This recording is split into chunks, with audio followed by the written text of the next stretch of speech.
అప్పటికి పార్టీలో లేడు. నిజంగా నీళ్లు వస్తాయని మేము అనుకోలేదు. ఈ నీళ్లు కల్వకుర్తికి వచ్చినాయని చెప్పి ఆనందంతో ఆ రోజే అక్కడ బోకే ఇచ్చి మా అందరికీ స్వాగతం చెప్పిన ఒక మంచి మనసున్న నాయకుడు వారు. అంటే మేము అనుకోలే కల్వకుర్తికి నీళ్లు వస్తాయని, మాటల్లో విన్నాం గాని కళ్ళతో చూసే ఘనత ఇవాళ టీఆర్ఎస్ ప్రభుత్వానికి దక్కిందని ఆ రోజు కిష్టారెడ్డి గారు చెప్పినారు. ఇవాళ మా ఆలంపూర్ నియోజకవర్గం ఎన్నిసార్లు చెప్పిందే ఆర్డీఎస్ ఆర్డీఎస్ ఆర్డీఎస్ మాటలు చెప్పింది.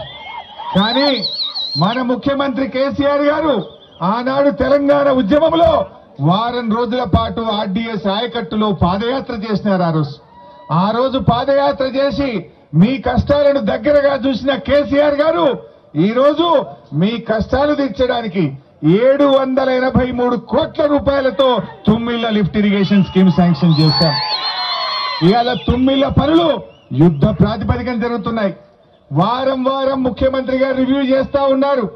మా ఆర్డీఎస్ ఆయకట్టు 87,000 ఎకరాలకు ఈ సంవత్సరమే నీళ్లందించి మీ రుణం తీర్చుకుంటామని చెప్పి కూడా మనం చేస్తా ఉన్నారు. ఇలా అబ్రహం గారు ఏం కోరుకున్నారు? మాకు తుమ్మిళ్ల నీళ్లు వస్తున్నాయి, మా కష్టాలు తీరుతున్నాయి, మా ఆర్డీఎస్ ఆయకట్టుకు నీళ్లు వస్తున్నాయని ఒక ఆనందంతో మీరందరూ కూడా ఇవాళ టీఆర్ఎస్ పార్టీలో చేరుతున్నందుకు స్వాగతం సుస్వాగతం అని తెలియజేస్తా ఉన్నా.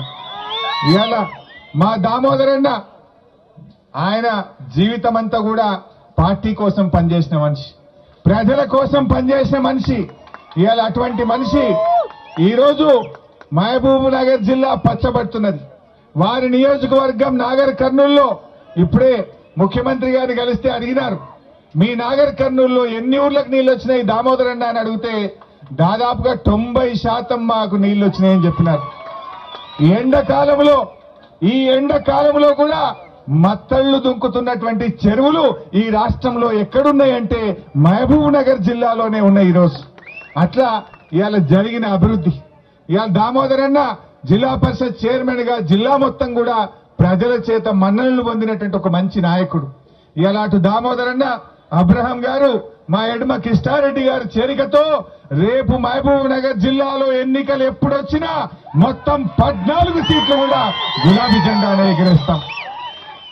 ఆనాడు కరీంనగర్ లో ఎట్లయితే క్లీన్ స్వీప్ చేసినామో రేపు ఎన్నికలు ఎప్పుడొచ్చినా మహబూబ్ నగర్ జిల్లా కూడా క్లీన్ స్వీపే జరుగుతుంది. ఏంటండి వీడియో నచ్చిందా? అయితే ఓ లైక్ వేసుకోండి, లేదంటే ఓ కామెంట్ చేయండి.